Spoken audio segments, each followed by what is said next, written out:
इसी शक्ति ने विश्व की सृष्टि, स्थिति एवं प्रलय के लिए क्रमशः ब्रह्मा, विष्णु तथा महादेव की कल्पना की और धर्म पोथियों में उनकी स्थापना की। साहिब कहते हैं, अंतर ज्योति शब्द और एक नारी से ब्रह्मा, विष्णु तथा महादेव पैदा हुए। यह एक सरल अर्थ है, परंतु जादुई है। इससे मानवी बुद्धि से कोई मतलब नहीं है।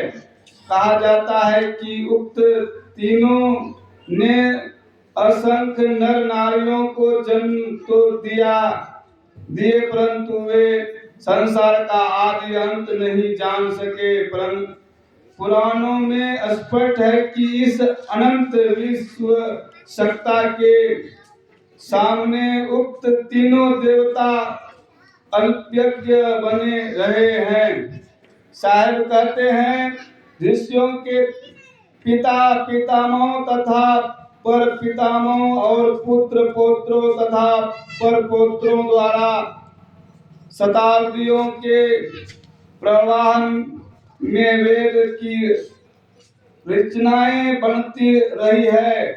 कहा जाता है कि ब्रह्मा ने उन रचनाओं का संकलन कर वाणियों का एक विशाल कोश तैयार किया, जिससे हम युक्त ऋषि कहते साहिब की अर्थात चार वेद के रूप में जानते हैं। इसी के प्रतीक में ब्रह्मा के चार मुख बना दिए गए कि वे मानो अपने चारों मुखों से चारों वेदों का पठन पाठन हो सके। इसी वेद विद्या से पीछे 14 विद्याओं का विस्तार हुआ। शायद कहते विष्णु महादेव तथा ब्रह्मा महान देवता माने गए। उन्होंने क्रमशः विष्णु फिर इन तीनों में ब्रह्मांड को खंडों में बांट दिया। इसके बाद योगी, जंगम, सेवरा, सन्यासी, दरवेशा और ब्राह्मण इन 6 दर्शनों तथा इनके 96 पाखंडों का विस्तार हुआ।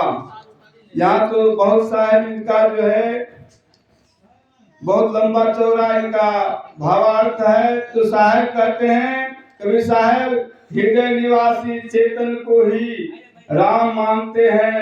वे कहते हैं कि परोक्ष की कल्पना में मत भटको, किंतु अपरोक्ष स्वस्वरूप चेतन को जानो।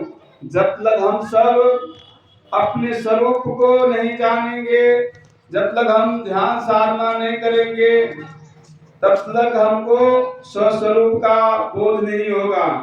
तो हम विशेष नहीं कहते हुए अब हम भजन की ओर चलते हैं।